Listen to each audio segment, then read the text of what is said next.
ಬನ್ನಿ ಹೋಗೋಣ ಮೇಲೆ. ಅಬ್ಬಾ, ಕಾವಲುಗಾರ ಇರುವಂಥದ್ದು, ಇದರ ಮೇಲೆ ವೀಕ್ಷಣೆ ಮಾಡುವಂಥದ್ದು. ಅಲ್ಲಿ ಮೇಲೆ ಕಾವಲುಗಾರ ಇದ್ದು ಕಟ್ಟಡಗಳ ಅವಶೇಷಗಳು ನಮಗೆ ಸಿಗುತ್ತಾವ. ಇದು ಬುನಾದಿ. ಹಿಂದಕಿನ ಕಾಲದ ಕೆಲವು ವಸ್ತುಗಳು, ಕತ್ತೆಗಳು, ಇದು ಇಂಥವೆಲ್ಲ ಬರ್ಚಿ ಇಂಥವೆಲ್ಲ ಸಿಕ್ಕ ಒಳಗಡೆ. ಅಲ್ಲ ಸರ್, ಒಂದು ಕಾಲದಲ್ಲಿ ದಂತಿದುರ್ಗ ಓಡಿರೋ ರಸ್ತೆ, ಅಮೋಘೋಷ ನೃಪತುಂಗ ಓಡಿರೋ ರಸ್ತೆ, ಶ್ರೀ ವಿಜಯ ಪಂಪ ರನ್ನ ಜನ ಓಡಿರೋ ರಸ್ತೆ ನೋಡಿ ಹೆಂಗಾಗಿದೆ. ಜೈನ ಧರ್ಮಕ್ಕೆ ರಾಷ್ಟ್ರಕೂಟರ ಮನಸೋತರು, ಅದರಾಗ ವಿಶೇಷವಾಗಿ ಅಮೋಘ ವರ್ಷ ಅನ್ನೋದಕ್ಕೆ ಇದು ಸಾಕ್ಷಿ. ಇಲ್ಲೇ ನಾಗಾವಿ ಅಂತ ಬರುತ್ತೆ, ಚಿತ್ತಾಪುರ ತಾಲೂಕಿನ ನಾಗಾವಿ. ಇಲ್ಲೊಂದು ನಾಗಾವಿ ವಿಶ್ವವಿದ್ಯಾಲಯ ಘಟಿಕಾ ಕೇಂದ್ರ, ಭಾರತದ ಮೊದಲ ವಿಶ್ವವಿದ್ಯಾಲಯ. ನಾಗಾವಿ ಯಲ್ಲಮ್ಮ ದೇವಿ ರಾಷ್ಟ್ರಕೂಟರ ಕುಲದೇವತೆ ನಾಗಾವಿ ಯಲ್ಲಮ್ಮ.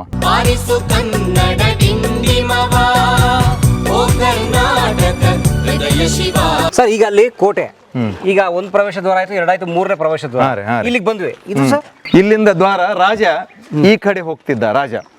ಇಲ್ಲೆಲ್ಲ ಸೈನಿಕರ ಪಡೆಗಳು ಇದ್ದು. ನೀವು ಮುಂದೆ ತೋರಿಸ್ತೀನಿ ಬರ್ರಿ, ಬಹಳ ಚೆನ್ನಾಗಿದೆ ಮುಂದೆ.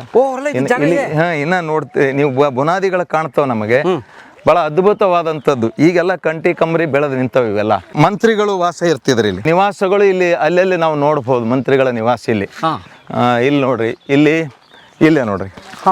ಈಗ ಹಂಪಿಯಲ್ಲಿ ಹೇಗೆ ಯಾವ ರೀತಿ ಆಗ್ಯದ, ಇಲ್ಲೆಲ್ಲ ಕಟ್ಟಡಗಳ ಅವಶೇಷಗಳು ನಮಗೆ ಸಿಗುತ್ತಾವ.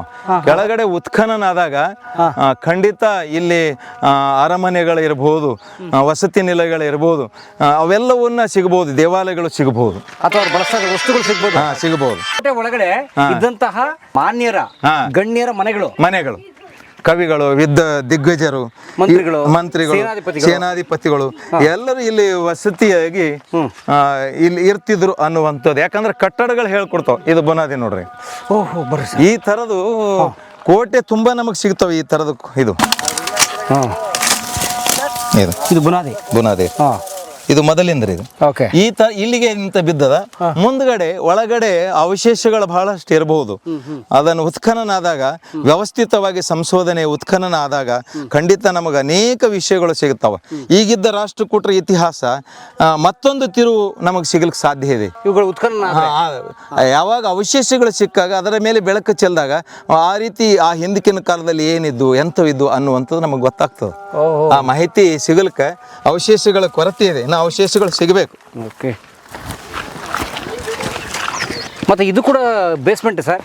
ಬೇಸ್ಮೆಂಟ್ ರೀ. ಇದು ಕೂಡ ಪಾಯನೇರ್. ಈ ಕೆಳಗಿಂದ್ರಿ. ಇದು ಮತ್ತೆ ಆಮೇಲೆ ಕಟ್ಟಿದ್ದದ ರೀಬಿಲ್ಟ್. ಓಕೆ ಸರ್, ಬುರ್ಜ್ ನೋಡಿ ಸರ್, ಎಷ್ಟು ದೊಡ್ಡದಿದೆ. ಅದ್ರ ಮೇಲೆ ನಿಂದ್ರೋಣ ಇಡೀ ಊರು ಕಾಣ್ತದೆ ನಿಮಗೆ. ಮೇಲೆ ಹೋಗ್ಬೋದಾ? ಮೇಲೆ ಹೋಗ್ಬೋದು ಬರ್ರಿ ಸರ್. 100 ಎಕರೆ ಪ್ರದೇಶ ಇದೆ ಇದು. ಇಲ್ಲಿ ಸಾಕಷ್ಟು ನಮಗ ಸಿಗುವ ಸಾಧ್ಯತೆ ಇದೆ. ಮೂರ್ತಿಗಳು ಸಿಕ್ಕಾವ ಕೆಲವು. ಅವಾಗ ಕೋಟೆ ಇದು ಮಾಡೋ ಟೈಮಿಗೆ, ಡೆವಲಪ್ಮೆಂಟ್ ಮಾಡೋ ಟೈಮಿಗೆ ಇಲ್ಲಿ ಮೂರ್ತಿಗಳು ಸಿಕ್ಕವ್ರಿ. ಹಿಂದಕಿನ ಕಾಲದ ಕೆಲವು ವಸ್ತುಗಳು, ಕತ್ತೆಗಳು, ಇದು ಇಂಥವೆಲ್ಲ ಬರ್ಚಿ ಇಂಥವೆಲ್ಲ ಸಿಕ್ಕ ಒಳಗಡೆ. ಇಲ್ಲಿ ನೋಡ್ರಿ ನೀರ. ಬಟ್ ಈ ಕಲ್ಲೆಲ್ಲ ಸರ್ ಕೋಟೆ ಕಲ್ಲು ಅಥವಾ ಮನೆಗೆ? ಕೋಟೆ ಕಲ್ಲುಗಳು, ಕೋಟೆಯ ಮನೆಗಳ ಕಲ್ಲುಗಳು. ಕೋಟೆ. ಈಗ ಲೈಮ್ ಸ್ಟೋನ್ ಅಂತಾರೆ ಇದಕ್ಕ. ಈಗ ಈ ಸುಣ್ಣದ ಕಲ್ಲು ಇಲ್ಲಿ ಬಹಳಷ್ಟು ವಿರಳವಾಗಿ ಸಿಗ್ತಾವ. ಇವನ್ನೇ ಬಳಕೆ ಮಾಡ್ಕೊಂಡು ಅವ್ರು ಕಟ್ಟಿದ್ದಾರೆ ಈ ಕೋಟೆ. ಕೋಟೆ ಬೇರೆ ಕಡೆದು ಕಲ್ಲು ತಂದು ಗುಡಿಗಳ ಕಟ್ಟಾರ. ಆದರೆ ಈ ಕಲ್ಲುಗಳು ಹಿಂದೆ ಅವರು ಈ ಕೋಟೆಯನ್ನ ಕಟ್ಟಿದ್ದಾರೆ. ಕಾಲಕ್ಕೆ ಅರಸರುಗಳು ಬದಲಾವಣೆ ಆದಾಗ ಇದನ್ನ ಮತ್ತೆ ಅವರು ರೀಬಿಲ್ಟ್ ಮಾಡಿದ್ದಾರೆ ಅನ್ನುವಂಥದ್ದು ಅದ್ಭುತವಾದಂಥದ್ದು. ಇದು ಬುರ್ಜ್ ಅಂತಾರೆ. ಇದು ಈ ಬುರ್ಜ್ ಏನು ಎದಕ್ಕೆ ಇದು ಮಾಡ್ತೀರಂದ್ರೆ, ಕಾವಲುಗಾರ ಇರುವಂಥದ್ದು. ಇದರ ಮೇಲೆ ವೀಕ್ಷಣೆ ಮಾಡುವಂಥದ್ದು. ಅಲ್ಲಿ ಮೇಲೆ ಕಾವಲುಗಾರ ಇದ್ದು ನೋಡ್ಕೊಂಡು ಯಾರಾದ್ರೂ ವೈರಿ ಸೈನಿಕ ಪಡೆ ಎಲ್ಲಾದ್ರೂ ಹೊಂಟಿದ್ರಂದ್ರೆ ಎಚ್ಚರಿಕೆ ಕೊಡ್ತಿದ್ರು, ಕಹಳೆ ಓದ್ತಿದ್ರು. ಅವಾಗ ಜಾಗೃತ ಆಗ್ತಿದ್ರು ಸೈನಿಕರು. ಜಾಗೃತ ಆಗಿ ಯುದ್ಧಕ್ಕೆ ಸನ್ನದ್ಧಾಗ್ತಿದ್ರು. ಅಂದ್ರೆ ಇಡೀ ವಾಚ್ ಮಾಡೋದು ಅಲ್ಲಿಂದೆ, ಇಡೀ ಕೋಟೆ ವಾಚ್ ಎಲ್ಲ ಕಾಣುತ್ತೆ. ನೀವು ಬರ್ರಿ, 360 ಡಿಗ್ರಿ ಕಾಣುತ್ತೆ. ಬಹಳ ಅದ್ಭುತವಾದಂಥದ್ದು, ನೀವು ನೋಡ್ಬೋದು.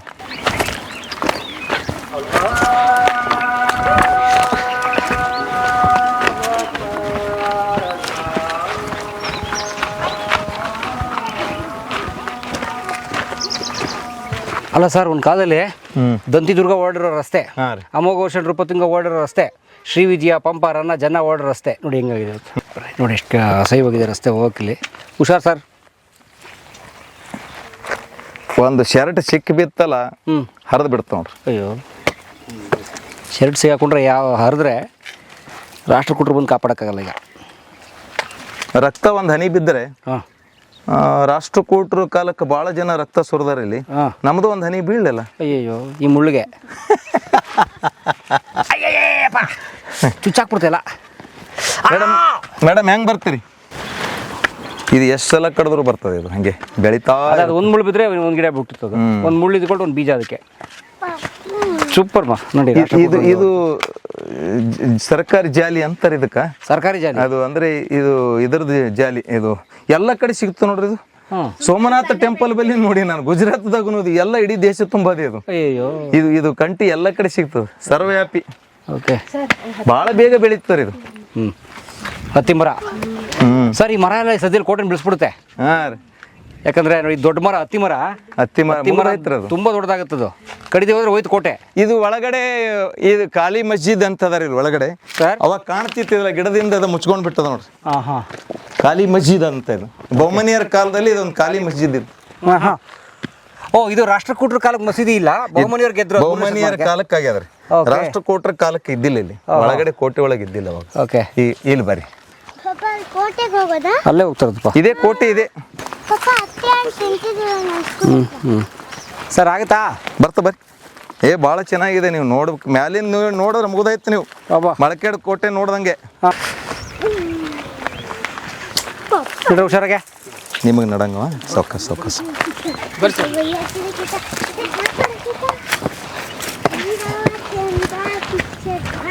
ಬನ್ನಿ, ಈಗ ನಾವು ರಾಷ್ಟ್ರಕೂಟರ ವಾಚ್ ಟವರ್ ಅವ್ರ ವೀಕ್ಷಣಾ ಗೋಪುರ ಹತ್ತಣ ಮೇಲಕ್ಕೆ. ಅದ್ರ ಮೇಲಿಂದ್ರೆ ಅವ್ರಿಗೆ ಇಡೀ ಅವ್ರ ಸಾಮ್ರಾಜ್ಯದ ಬಹುತೇಕ ಭಾಗ ಕಾಣ್ತಿತ್ತು ಅಂತ ಜಾಗ ಹೋಗೋಣ. ಬುರ್ಜ್, ಉಪ್ಲಿ ಬುರ್ಜ್ ಅಂತಾರೆ ಇದಕ್ಕೆ. ಉಪ್ಲಿ ಬುರ್ಜದ ಮೇಲೆ ಅಂದರೆ ಇದು ವಾಚ್ ಸೆಂಟರ್, ಇದು ಕಾವಲುಗಾರ ಇರುವಂಥ ಸ್ಥಳ. ಇದು ಇದು ಇದು ಆಮೇಲೆ ಇದಕ್ಕೇನಂದರೆ ಒಂದು ದೇವಾಲಯದ ಒಂದು ದ್ವಾರಪಟ್ಟಿಕೆಯನ್ನು ಜೋಡಿಸಿದ್ದಾರೆ. ಇದು ಪಾರ್ಶ್ವನಾಥ ವಿಗ್ರಹ ಇದೆ. ಅಂದರೆ ಜೈನ ಧರ್ಮಕ್ಕೆ ರಾಷ್ಟ್ರಕೂಟರ ಮನಸ್ಸೋತರು, ಅದರಾಗ ವಿಶೇಷವಾಗಿ ಅಮೋಘ ವರ್ಷ ಅನ್ನೋದಕ್ಕೆ ಇದು ಸಾಕ್ಷಿ. ಯಾಕಂದ್ರೆ ಇಂಥ ಪುರಾವೆಗಳು ನಮಗೆ ಸಿಗ್ತಾವೆ. ಆಮೇಲೆ ಇದಕ್ಕೆ ಜೋಡಿಸಿ ಕಟ್ಟಿದ್ದಾರೆ ಅನ್ನುವಂಥದ್ದು. ಆಮೇಲೆ ಮ್ಯಾಲೆ ಬರುವಂಥದ್ದು ಮುಸ್ಲಿಂ ಪೀರಿಯಡ್ನಲ್ಲಿ ಇವೆಲ್ಲ ಜೋಡಿಸಿ ಕಟ್ಟಿದ್ದಾರೆ. ಒಂದು ದ್ವಾರ ಬೇಕಪ್ಪ ಅಂತ ಅನ್ನುವಂಥದ್ದು.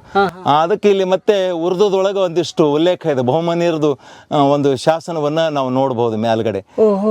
ಲಿಪಿ ಇದೆ ಬಹುಮನಿ. ಅದು ಅಂದ್ರೆ ರಾಜರಿಗೆ ಸಂಬಂಧಪಟ್ಟಂತೆ ಇಲ್ಲಿನ ಬಹುಮನಿಯರು ಏನೇನು ಮಾಡಿದಾರ ಅನ್ನುವಂಥದ್ದು ಉಲ್ಲೇಖ ಬರ್ತದೆ. ಬಹುಮನಿಯರು ಕಲಬುರಗಿಯಿಂದ ಆಳ್ವಿಕೆ ಮಾಡಿ ಇಲ್ಲಿ ಆಡಳಿತ ಮಾಡಿದ್ರು ಅನ್ನುವಂಥದ್ದು ಉಲ್ಲೇಖ ಬರ್ತದೆ. ಅಷ್ಟು ಬಿಟ್ಟರೆ ಅಲ್ಲಿ ಏನು ನಮಗೆ ಮಾಹಿತಿ ಸಿಗೋದಿಲ್ಲ. ಅದು ಖಾಲಿ ಮಸ್ಜಿದಲ್ಲಿ ಕಾಣೋದು ಖಾಲಿ ಮಸ್ಜಿದ್ ಅದು ಬಹುಮನಿಯರ ಕಾಲದಲ್ಲಿ ನಿರ್ಮಾಣಗೊಂಡದ್ದು. ಇಲ್ಲೆಲ್ಲ ಏನದ ಈ ಕೋಟೆ ಒಳಗಡೆ ಇರುವಂಥದ್ದೆಲ್ಲ ಪ್ರದೇಶ ಇವತ್ತು ಈ ಜಾಲಿ ಗಿಡ ಬೆಳೆದು ಈ ರೀತಿ ಆಗ್ಯದ. ನಾವು ಮುಂದೆ ಈ ಉಪ್ಲಿ ಬುರ್ಜಕ್ಕೆ ಹೋಗೋಣ. ಇವೆಲ್ಲ ಈ ಶೈವ ದೇವಾಲಯ ಮತ್ತು ಜೈನ ಬಸದಿಯಲ್ಲಿರುವಂಥ ಒಂದು ಸ್ಮಾರಕಗಳ ಈ ದ್ವಾರಪಾಲಕರ ಚಿತ್ರಣ ನಾವು ನೋಡ್ಬೋದು. ಅನೇಕ ದೇವಾಲಯಗಳಲ್ಲಿ ದ್ವಾರಪಾಲಕರ ಚಿತ್ರಣ ನಾವು ಕಾಣ್ತೀವಿ. ಇದು ದ್ವಾರಪಟ್ಟಿಕೆಗಳು ರಾಷ್ಟ್ರಕೂಟರ ಕಾಲದ ಮತ್ತು ಕಲ್ಯಾಣ ಚಾಲುಕ್ಯರ ಶೈಲಿ ಉಳ್ಳಂಥ ಒಂದು ಈ ಶಿಲ್ಪ ಇದೆ. ಹೂಗಳ ಚಿತ್ರಣ. ಇದು ಪಾರ್ಶ್ವನಾಥ ವಿಗ್ರಹ ಇದೆ. ಇದು ನಾಗರ ಹಿಡಿದು ಪಾರ್ಶ್ವನಾಥನೇ ಇದೆ. ಆಮೇಲೆ ಈ ರೀತಿ ಇದೆ. ಇದು ಮೇಲ್ಗಡೆ ಹೋಗುವ ಉಪ್ಲಿ ಬ್ರಿಡ್ಜಿಗೆ ಹೋಗುವಂತ ಒಂದು ದ್ವಾರ. ಆದ್ರೆ ಸರ್ ಇದು ಈಗ ನೀವು ಹೋಗ್ತಾ ಇರೋ ದ್ವಾರ ಇದೆಯಲ್ಲ, ಆಗ ರಾಷ್ಟ್ರಕೂಟರ ಸೈನಿಕರು ಇದೇ ದ್ವಾರದಲ್ಲಿ ಹೋಗಿ ಮೇಲೆ ಕಾವಲು ಕಾಯ್ತಿದ್ರು. ಕಾವಲುಗಾರರಿಗೆ ಪ್ರತ್ಯೇಕವಾದಂತ ಇಂಥವು 9-10 ಬುರ್ಜ್ಗಳವರಿ ಕೋಟೆ ಮೇಳಕ್ಕೆ. 9 ಬುರ್ಜ್. ಈಗ ಕೆಲವು ಕಡೆ ಬಿದ್ದಾವ, ಕೆಲವೊಂದು 3-4 ಅಷ್ಟೇ ಕಾಣ್ತಾವ. ಆದ್ರೆ ಉಳಿದಿವೆಲ್ಲ ಬಿದ್ದಾವ. ಬಿದ್ದವು. ಕೆಲವು ಕಡೆ ರೀಬಿಲ್ಟ್ ಮಾಡಿದ್ದಾರೆ ಸರ್ಕಾರ. ಇತ್ತೀಚೆಗೆ ಒಂದಿಷ್ಟು ಅನುದಾನ ಬಿಡುಗಡೆಯಾಗಿ ಒಂದಿಷ್ಟು ಕಟ್ಟಡ ಆಗಿದೆ, ಇಲ್ಲ ಅಂತಿಲ್ಲ. ಆದ್ರೆ ಇನ್ನಷ್ಟು ಮಾಡ್ಬೇಕನ್ನುವಂತ ನಾವೆಲ್ಲ ಸಾರ್ವಜನಿಕರ ಅದಕ್ಕೆ ಸಹಕಾರ ಕೊಡ್ಬೇಕಾಗ್ಯದ. ನೋಡಿ ಸರ್, ಮೇಲ್ ಮರ ಬೆಳೆದಿಲ್ಲ, ಬೇವಿನ ಮರ, ಹುಲ್ಲು ಮರ ಎಲ್ಲ ಈ ಕೋಟೆನ ಬೆಳೆಸ್ತಾ ಇರುತ್ತೆ, ದಿನ ಲೂಸ್ ಮಾಡ್ತಿರುತ್ತೆ. ಹೌದೌದು. ಅದಕ್ಕೆ ಇಲ್ಲಿ ಈ ರೀತಿ ಬಿಟ್ಟದ ನೋಡ್ರಿ. ಇದು ಯಾವಾಗ ಬಿದ್ದು ಹೋಗ್ತದ ಗೊತ್ತಿಲ್ಲ. ಬಟ್ ಬಹಳ ವರ್ಷಗಳ 100 ವರ್ಷದ ಈಟೆ ನಡೆದ ಇದು. ಇಷ್ಟೇ ಅದ. ನಾವು ಎಲ್ಲಾಗ ತಾತ ಮುತ್ತಾತರ ಹಿಡಿದು ಇದೇ ನೋಡ್ಕೋತೇವೆ ಹೊಂಟ್ರಿ. ಇಷ್ಟೇ ನಿಂತ ನೋಡ್ರಿ. ಇದು ಬಿಟ್ಟದ ನೋಡ್ರಿ ಎಷ್ಟು. ಅದು ನೋಡ್ರಿ ನೀವು ಒಂದು ಕಲ್ಲಿನ ಮೇಲೆ ನಿಂತದ. ಒಂದು ಸಣ್ಣ ಚಿಂಪು ನಿಂತದ ಅಲ್ಲಿ. ಒಂದು ಸಣ್ಣ ಚಿಂಪು ಬಿದ್ದ. ಅದು ತೆಗೆದ್ರೆ ಅಷ್ಟು ಬೀಳಂಗ ಹಂಗ್ ಕಾಣ್ತದ ನಮ್ಗೆ. ಅಷ್ಟು ಡೇಂಜರ್ ಕಾಣ್ತದ ಅದು. ಇಲ್ಲಿ ಮ್ಯಾಲ ಹೋದಾಗ ಕಾಣ್ತದೆ ನಿಮ್ಗೆ ಅದ್ರ 700 ವರ್ಷದ ಮಸೀದಿ. ಬರೀ ಸರ್ ಹೋಗೋಣ ಬನ್ನಿ. ಆ ಕಾಲದಲ್ಲಿ ರಾಷ್ಟ್ರಕೂಟರ ವೀರ ಸೈನಿಕರು ಹೋಗಿ ಮೇಲೆ ಕಾವಲು ಕಾಯ್ತಾ ಜಾಗಕ್ಕೆ ಹೋಗೋಣ. ಸರ್ ಬ್ಯೂಟಿಫುಲ್ ಸರ್, ಮೇಲ್ಗಡೆ ಮೆಟ್ಲು. ಹಾ ಬರ್ರಿ, ಬರ್ಬೋದಾ? ಬರ್ಬೋದು ಬರ್ರಿ. ಬನ್ನಿ ಹೋಗೋಣ ಮೇಲೆ. ಅಬ್ಬಾ,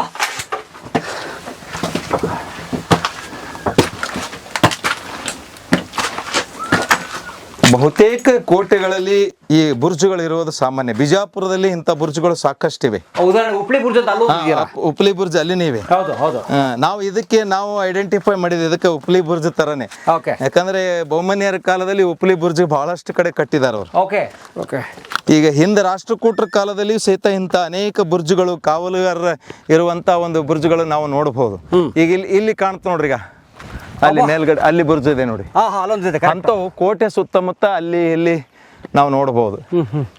ಇಡೀ ಊರ ಇದು ಕಾಗಿಣ ನದಿ ನೋಡ್ರಿ, ಇದು ಕಾಗಿಣ ನದಿ. ಈ ಅನಂತಗಿರಿಯಿಂದ ಬರ್ತದೆ ನದಿ. ಇದು ಹೋಗಿ ಅಲ್ಲಿ ಇದಕ್ಕೆ ಕೂಡಲ ಸಂಗಮ ಹೊನಗುಂಟ ಅಲ್ಲಿ ಹೋಗಿ ಸೇರ್ತ. ಈಗ ಆ ಕಡೆ ಹರಿತಾ ಇದೆ ಮುಂದಕ್ಕೆ, ಹಾಂ ರೀ, ಪಶ್ಚಿಮಕ್ಕೆ. ಹಾಂ ರೀ. ಓಹೋ, ಇಲ್ಲೊಂದು ನೋಡ್ರಿ ಬುರ್ಜ್, ಇಲ್ಲಿ ಕಡೆ. ಓಕೆ. ಈ ತರದ ಕೋಟೆ ಸುತ್ತಮುತ್ತ ಇರ್ತಾವ್ರಿ ಬುರ್ಜ್ಗಳು. ಆದ್ರೆ ಇದು ಬಹುಶಃ ಮುಖ್ಯ ಬುರ್ಜ್ ಅನ್ಸುತ್ತೆ ಸರ್.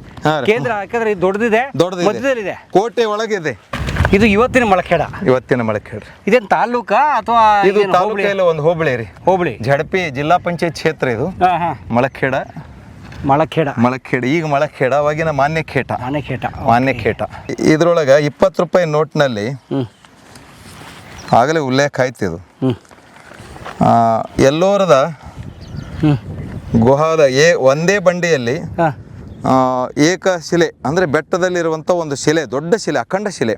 ಆ ಒಂದೇ ಶಿಲೆಯಲ್ಲಿ ಈ ರೀತಿಯಾದಂಥ ದೇವಾಲಯವನ್ನು ಗರ್ಭಗುಡಿ ಹಿಡ್ಕೊಂಡು, ಅಲ್ಲಿನ ಮಂಟಪ ಹಿಡ್ಕೊಂಡು, ಎಲ್ಲವೂ ಲಿಂಗ ಹಿಡ್ಕೊಂಡು ಒಂದೇ ಕಲ್ಲಿನಲ್ಲಿ ಕೆತ್ತಿಸಿದಂಥದ್ದು ಇದು. ಅಖಂಡ ಶಿಲೆಯಲ್ಲಿ ಒಂದು ಬಂಡೆಯಲ್ಲಿ ಇಡೀ ದೇವಾಲಯವನ್ನ ನಿರ್ಮಾಣ ಮಾಡಿದ್ರು. ಇದು ಕಟ್ಟಿಸಿದವರು ನಮ್ಮ ರಾಷ್ಟ್ರಕೂಟರ ಅರಸ ಕೃಷ್ಣ, ಒಂದನೇ ಕೃಷ್ಣ ಕಟ್ಟಿಸಿದ್ದಾರೆ ಈ ದೇವಾಲಯ. ಇದು ವಿಶ್ವ ಪಾರಂಪರಿಕ ಮಹಾರಾಷ್ಟ್ರದ ಎಲ್ಲೋರದಲ್ಲಿರುವಂತ ದೇವಾಲಯ. ಇಲ್ಲಿ ಮಹಾರಾಷ್ಟ್ರದಲ್ಲಿರುವಂತ ಮಹಾರಾಷ್ಟ್ರ ಕನ್ನಡಿಗರದೇ, ಮಾನ್ಯಖೇಟಕ್ಕೆ ಸೇರಿದ್ದದು. ಇಡೀ ಇದು ಮಹಾರಾಷ್ಟ್ರ, ಆಂಧ್ರ ಪ್ರದೇಶ, ತಮಿಳುನಾಡು, ದಕ್ಷಿಣ ಭಾರತ ಅಲ್ಲ, ನಾ ಹೇಳಿದ ಉತ್ತರ ಭಾರತದವರೆಗೂ ಮಳಖೇಡದ ರಾಷ್ಟ್ರಕೂಟರೇ ಆಳ್ವಿಕೆ ಮಾಡಿದ್ರು. ಗುಜರಾತ್, ರಾಜಸ್ಥಾನ್, ಅಲ್ಲಿವರೆಗೂ ಮಧ್ಯಪ್ರದೇಶ, ಅಲ್ಲಿವರೆಗೆ ನಮ್ಮ ಸಾಮ್ರಾಜ್ಯ ವಿಸ್ತರಣೆಯಾಗಿತ್ತು ಕನ್ನಡಿಗರದು ಅಂತ. ಅದಕ್ಕೆ ಇದನ್ನ ವಿಶ್ವ ಪಾರಂಪರಿಕ ಪಟ್ಟಿಗೆ ಸೇರಿದೆ. ಇಂಥ ಗುಡಿಯನ್ನು ಕಟ್ಟಿಸಿದವರು ಬೇರೆ ಯಾರೂ ಅಲ್ಲ, ಅದು ನಮ್ಮ ಮಳಖೇಡದ ರಾಷ್ಟ್ರಕೂಟರ ಒಂದನೇ ಕೃಷ್ಣ. ಅದ್ಭುತವಾದಂಥದ್ದು. ಸೊ ಈಗ 100 ವರ್ಷಗಳ ತೊಗೊಂಡದು ಇದು ಕಟ್ಸಕ್ಕೆ.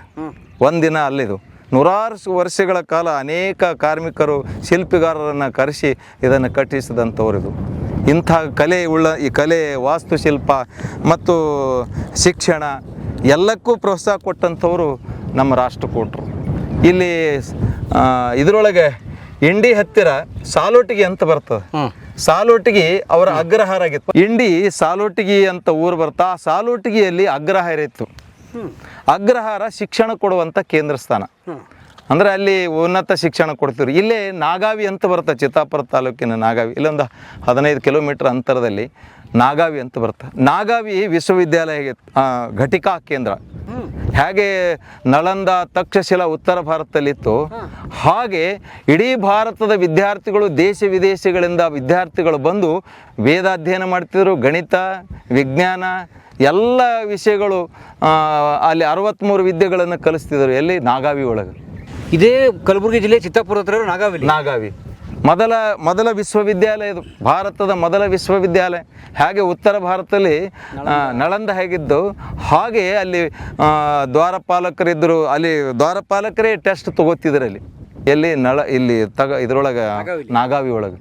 ಆ ದ್ವಾರಪಾಲಕರು ತೊಗೊಳ್ಳುವಂಥ ಪರೀಕ್ಷೆಯಲ್ಲಿ ಪಾಸ್ ಆದ ನಂತರ ಅವ ವಿದೇಶಿ ವಿದ್ಯಾರ್ಥಿ ಇರ್ಬೋದು, ಸ್ವದೇಶಿ ವಿದ್ಯಾರ್ಥಿ ಇರ್ಬೋದು. ಅದು ಪರೀಕ್ಷೆಯಲ್ಲಿ ಪಾಸ್ ಆದಾಗ ಮುಂದೆ ಅವ ಎಂಟ್ರೆನ್ಸ್ಗೆ ಹೋಗಿ ಅಲ್ಲಿ ಪಾಸಾದ ಬಳಿಕ ಅವನಿಗೆ ಪ್ರವೇಶ ಸಿಗ್ತಿತ್ತು ಅನ್ನುವಂಥದ್ದು. ಅಲ್ಲಿ ಅನೇಕ ನೀವು ನೋಡ್ಬೋದು 63 ಕಂಬಗಳು ಇವೆ. ಅಲ್ಲಿ 63 ಕಂಬಗಳ ಒಂದು ತ್ರಿಮೂರ್ತಿ, ವಿಷ್ಣು, ಮಹೇಶ್ವರ, ಈಶ್ವರ ಅಂತ ತ್ರಿಮೂರ್ತಿ ಇರುವಂಥ ದೇವಾಲಯದಲ್ಲಿ, ಆ ಪರಿಸರದಲ್ಲಿ ನಾವು ಆ ವಿಶ್ವವಿದ್ಯಾಲಯ ನೋಡ್ಬೋದು. ಅದಕ್ಕೂ ರಾಷ್ಟ್ರಕೂಟರು ಪ್ರೋತ್ಸಾಹ ಕೊಟ್ಟರು. ಅಲ್ಲಿ ನಾಗಾವಿ ಯಲ್ಲಮ್ಮ ದೇವಿ ರಾಷ್ಟ್ರಕೂಟರ ಕುಲದೇವತೆ.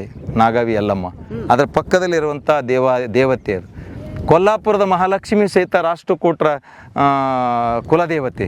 ಹೇಗೆ ಅಂತಂದರೆ ಇಲ್ಲಿ ಬರಗಾಲ ಬಿದ್ದಿತ್ತು, ಇಲ್ಲಿ ಬರಗಾಲ ಬಿದ್ದಿತ್ತು. ಬರಗಾಲ ಬಿದ್ದಂಥ ಸಂದರ್ಭದಲ್ಲಿ ರಾಜನಿಗೆ ಚಿಂತೆ ಆಗ್ತದಂತ, ಏನು ಮಾಡಬೇಕು ಬರಗಾಲ ಬಿದ್ದಾಗ. ಆಮೇಲೆ ಎಲ್ಲರೂ ಬಂದು ಹೇಳಕತ್ರಂತ, ರಾಜರೇ ಬೆಂಗಳೂರು, ಮೈಸೂರು, ರಾಜಸ್ಥಾನ ಎಲ್ಲ ನಮ್ಮನೇ ಅಲ್ಲ, ಅಲ್ಲಿ ಇಷ್ಟು ಜನ ಸಾಯ್ಲಿಗತ್ತಾರ, ಏನು ಮಾಡೋದು ಅದಕ್ಕೆ, ದೈವ ಕೃಪೆ ಏನು ಮಾಡ್ಲಿಕ್ಕೆ ಆಗ್ತದ. ಇಲ್ಲ, ಯಾರೋ ಒಬ್ಬರು ಹೇಳಿದಾರ, ನಿಮ್ಮ ಬೆರಳನ್ನು ಕೊಲ್ಲಾಪುರದ ಮಹಾಲಕ್ಷ್ಮಿಗೆ ಅರ್ಪಿಸಿದರೆ, ನೈವೇದ್ಯವಾಗಿ ಅರ್ಪಿಸಿದರೆ ಮಳೆ ಬೆಳೆ ಆಗ್ತದ ಕನ್ನಡ ನೆಲದಲ್ಲಿ ಅಂತನ್ನುವಂಥದ್ದು, ಸಾಮ್ರಾಜ್ಯದಲ್ಲಿ ಅಂತ ಅಂತಾರೆ.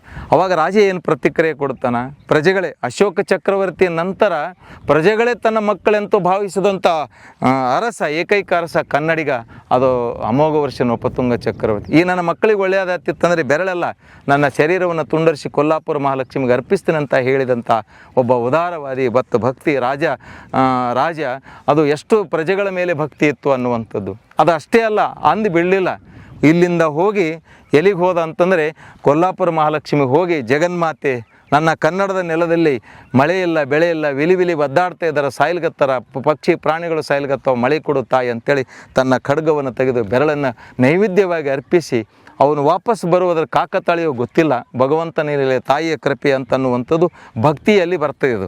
ಹಾಗೆ ನಾವು ಇತಿಹಾಸಕಾರು ಹೊರಗೆ ಹಚ್ಚಿ ನೋಡ್ತೀವಿ, ಆದರೆ ದೈವಿ ಭಕ್ತಿಯಿಂದ ಆತ ಇಲ್ಲಿಗೆ ಮಳಕೇಡಕ್ಕೆ ಬರುವಷ್ಟರೊಳಗೆ ಮಳೆ ಆಯಿತು, ಕಾಗಿಣ ನದಿ ತುಂಬ ಹರಿಯಿತು ಅನ್ನುವಂಥದ್ದು ಇತಿಹಾಸದಲ್ಲಿ ಬರ್ತದೆ. ಇದು ಸಂಜನ್ ಶಾಸನದಲ್ಲಿ ಉಲ್ಲೇಖ ಇದೆ. ಇದು ದಂತಕಥೆ ಅಲ್ಲ, ಇದು ಸಂಜನ್ ಶಾಸನದಲ್ಲಿ ಸ್ವತಃ ಬರೆದಿದ್ದಂಥದ್ದು ಇಲ್ಲಿ ಉಲ್ಲೇಖ ಇದೆ.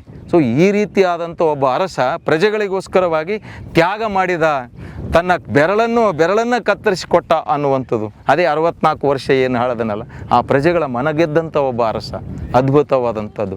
ಇನ್ನೊಂದು ಈ ಅರಸನ ಬಗ್ಗೆ ಭಾಳ ಮಾರ್ಮಿಕವಾದಂಥದ್ದು ಹೇಳ್ಬೇಕಂತಂದ್ರೆ, ಅಮೋಘ ವರ್ಷ ನೃಪತುಂಗನ ಬಗ್ಗೆನೇ ಹೇಳ್ಬೇಕಂದ್ರೆ ಭಾಳ ಒಳ್ಳೆಯ ಒಂದು ಇದೆ. ಎಷ್ಟೊಂದು ಉದಾರವಾದಿ ಇದ್ದನಂದ್ರೆ ಎಷ್ಟು ನಿಷ್ಪಕ್ಷಪಾತ ನ್ಯಾಯವಾದಿ ಇದ್ದನಂದ್ರೆ, ಅವನ ಮಗ 2ನೇ ಕೃಷ್ಣ ತಪ್ಪು ಮಾಡ್ತಾನೆ. ಅಮೋಘ ವರ್ಷ ನೃಪತುಂಗನ ಮಗ 2ನೇ ಕೃಷ್ಣ ತಪ್ಪು ಮಾಡ್ತಾನೆ. 1ನೇ ಕೃಷ್ಣ ಎಲ್ಲರೂ ದೇವಾಲಯ ಕಟ್ಟದಂತ ಅವ ಅಲ್ಲ, 2ನೇ ಕೃಷ್ಣ ತಪ್ಪು ಮಾಡ್ತಾನೆ. ತಪ್ಪು ಮಾಡಿದಾಗ ಪ್ರಜೆಗಳು ತಪ್ಪು ಮಾಡಿದಾಗ ಮರಣದಂಡನೆ. ಆದರೆ ಮಗ ತಪ್ಪು ಮಾಡಿದಾಗ ಏನು ಮಾಡಬೇಕು, ತಂದು ನಿಲ್ಲಿಸ್ತಾರೆ. ಇದೇ ಒಡ್ಡೋಲಗದಲ್ಲಿ ತಂದು ನಿಲ್ಲಿಸ್ತಾರೆ. ಇದೇ ಕೋಟೆ. ರಾಷ್ಟ್ರದ್ರೋಹ ಮಾಡ್ಯಾನ. ಇಷ್ಟು ಊರುಗಳನ್ನು ವಶಪಡಿಸಿಕೊಂಡು ರಾಜನ ವಿರುದ್ಧ, ಅಮೋಘ ವರ್ಷನ ವಿರುದ್ಧ ಬಂಡೆದ್ದು ನಿಂತಾನ ಮಗ. ಮತ್ತು ರಾಷ್ಟ್ರದ್ರೋಹ ಅಲ್ಲ, ಅಂದರೆ ಅದೇ ಸ್ಥಾನದಲ್ಲಿ ಯಾರಾದರೂ ಒಬ್ಬ ಪ್ರಜೆ ತಪ್ಪು ಮಾಡಿದಾನಂದ್ರೆ ಮರಣದಂಡನೆ ಕೊಡ್ತಿದ್ದ ರಾಜ. ಅದಕ್ಕೆ ಅವನಿಗೆ ತಂದು ನಿಲ್ಲಿಸ್ತಾನೆ, ಕಟಕಟಿಯಲ್ಲಿ ನಿಲ್ಲಿಸ್ತಾನೆ. ಒಬ್ಬ ಅಮೋಘ ವರ್ಷ ನೃಪತುಂಗ ಚಕ್ರವರ್ತಿ ಎಷ್ಟು ನಾವು ಅವರಿಗೆ ನೆನೆಸ್ಬೇಕಂದ್ರೆ, ಬಂದು ನಿಂದಿರ್ಸ್ತಾರೆ. ಏನು ಇಂತಿಂಥ ನಿಮ್ಮ ಮಗನೇ ಹಿಂಗೆ ತಪ್ಪು ಮಾಡ್ಯಾನ. ಮಂತ್ರಿಗಳು ಹೇಳ್ತಾರೆ, ಹಿಂಗೆ ನನ್ನ ಮಗ ಆದರೇನು, ಪ್ರಜೆಗಳಾದರೇನು, ನಾನು ಇದು ಕೊಡೋದಿಲ್ಲ, ಅವನಿಗೆ ಕೊಡಿ ಮರಣದಂಡನೆ ಅಂತ ಶಿಕ್ಷೆ ಕೊಡ್ತಾನೆ. ತನ್ನ ಮಗನ ವ್ಯಾಮೋಹ, ಪುತ್ರ ವ್ಯಾಮೋಹವನ್ನು ಅದನ್ನು ಬಿಟ್ಟು ಅದನ್ನು ಮಗನಿಗೆ ಮರಣದಂಡನೆ ಶಿಕ್ಷೆಯನ್ನು ವಿಧಿಸಿದಂಥ ನಿಷ್ಪಕ್ಷಪಾತಿ ನ್ಯಾಯವಾದಿ ಅಮೋಘ ವರ್ಷ ನೃಪತುಂಗ ಚಕ್ರವರ್ತಿ ಅಂತ ಇತಿಹಾಸದಲ್ಲಿ ಬರ್ತದೆ. ಇದು ದಂತಕಥೆ ಅಲ್ಲ, ಇದು ಇತಿಹಾಸದಲ್ಲಿ ದಾಖಲೆಯಾಗಿದೆ. ಸೊ ಈ ರೀತಿ ಒಬ್ಬ ಅರಸ ಕೊಟ್ಟರೆ ಮರಣದಂಡನೆ ಕೊಟ್ಟ. ಸತ್ನ ಅವ್ರು ಎಲ್ಲರೂ ಹೇಳಿದ್ರು, ಅವರು ಇಲ್ಲ ಬೇಡ ಅಂತೇಳಿ. ಮತ್ತೆ ಮುಂದೆ ಅದು ಮುಂದೆ ಕತೆ ಬರ್ತದೆ. ಮತ್ತೊಂದು ಇದರೊಳಗೆ ಹೇಳ್ತೀನಿ ನಿಮಗೆ. ಈ ರೀತಿ ಅಂದರೆ ಅಲ್ಲಿ ತೀರ್ಪಂತೂ ಕೊಟ್ಟ, ಮುಂದಿಂದ ಅದು ಆಗ್ಯದ ಅಂತಂದು ಎರಡನೇದಿಲ್ಲ, ತೀರ್ಪು ಕೊಟ್ಟಾನಂತ ಹೇಳಿದ್ರು ಅಷ್ಟೇ. ಅದು ದಾಖಲೆಯಾಗಿದೆ. ಆದರೆ ಇಂಥ ಒಬ್ಬ ಮನೋಭಾವ ಇರುವಂಥ ಒಬ್ಬ ಅರಸ, ಈ ನೆಲದ ಅರಸ ನೃಪತುಂಗ ಚಕ್ರವರ್ತಿ, ಬಹುಶಃ ಜಗತ್ತಿನ ಇತಿಹಾಸದಲ್ಲಿ ಒಬ್ಬ ರಾಜ ಇಷ್ಟೊಂದು ತ್ಯಾಗ, ಪ್ರಜೆಗಳಿಗೋಸ್ಕರವಾಗಿ ತ್ಯಾಗ ಮಾಡಿದಂಥ ವ್ಯಕ್ತಿ ನಾವು ಇತಿಹಾಸದ ವಿದ್ಯಾರ್ಥಿಗಳು ನಮ್ಗೆ ಇಲ್ಲಿವರೆಗೆ ಸಿಕ್ಕಿಲ್ಲ. ಭಾಳ ಅದ್ಭುತವಾದಂಥ, ಅಂದರೆ ಈ ಊರಿನಲ್ಲಿ ಹುಟ್ಟಿದೆವು ಅಥವಾ ಈ ಊರು ನಮ್ಮದು ಅಂತ ನಾ ಹೇಳಕತ್ತಿಲ್ಲ. ಇಡೀ ಕನ್ನಡಿಗರು ಸ್ವಾಭಿಮಾನದಿಂದ ಹೇಳುವಂಥ ಒಬ್ಬ ಅರಸ, ಉದಾರವಾದಿ, ಪ್ರಜಾನುರಾಗಿ ದೊರೆ. ಪ್ರಜೆಗಳಿಗೋಸ್ಕರವಾಗಿ ಯಾವ ತ್ಯಾಗಕ್ಕೂ ಸಿದ್ಧ ಆದನಲ್ಲ,